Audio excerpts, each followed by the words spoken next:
Earlier this blessed evening, I walked my daughter Sarah, who I used to call my moonlight lady, down the aisle. That was a moment I've thought about often. I've wondered what kind of bride Sarah would be, besides the most beautiful one in the world, and what kind of man would be her husband.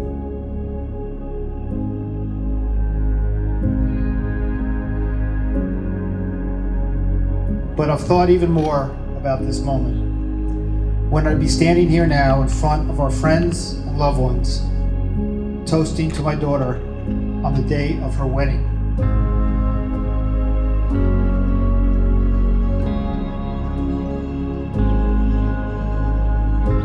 Exactly shy of a year ago, Sarah came to visit me in Denver.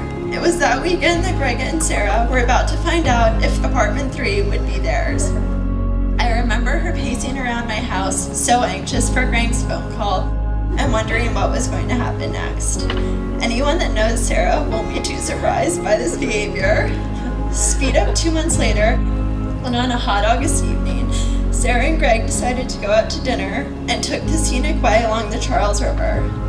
Typical Sarah was questioning Greg why he was in a blazer and why they were walking this way to the restaurant.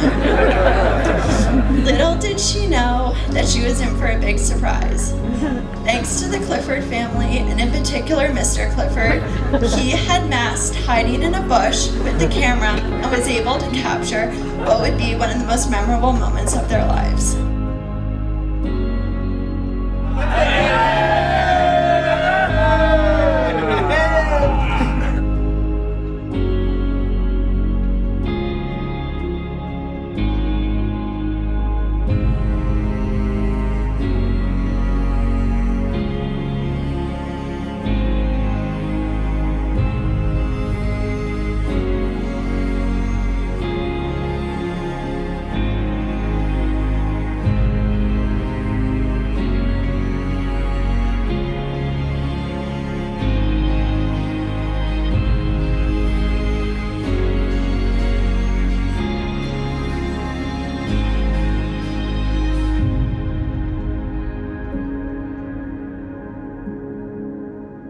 Before we talk about marriage, let's talk a little bit about love. How does one define love? Well, love is the strongest feeling known to man. Some say it's friendship set afire, the eternal youth in the history of mankind. Love is all-encompassing passion, an extreme strength, and an overwhelming desire.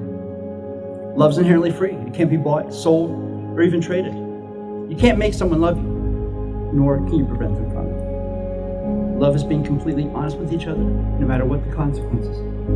It's understanding each other, supporting each other, and being there when needed. Love is the reason we live, and love is the reason we're here today.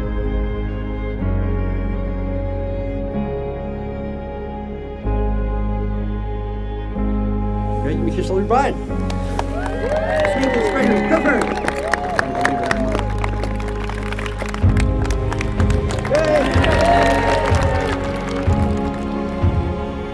I knew when the time came for Sarah to start her own family, she picked someone just like Greg. Greg has always proven himself to be like Sarah, wise beyond his years. It's a privilege to know him as Sarah's husband and my son-in-law. They're truly birds of a feather. They're moral-anchored, strong-minded, willed characters who bring out the best in each other with no room for dishonesty between them.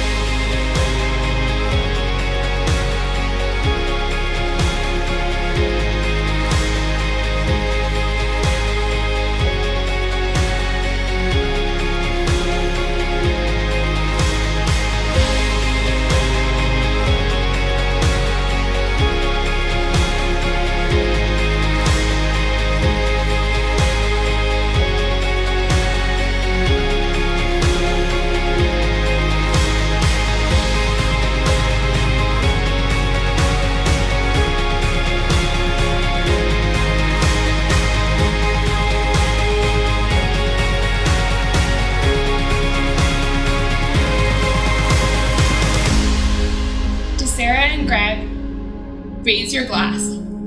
I am gaining the sister I always dreamed of, but not losing the little brother who holds a piece of my heart always. I love you both, and I wish you a marriage in which all your dreams come true. So if you may please join me in raising a glass to toast the happy couple, Greg and Sarah. Two, such as you, with such a master speed, cannot be parted, nor be swept away from one another. Once you are agreed that life is only life forevermore, together wing to wing and oar to oar. Congratulations.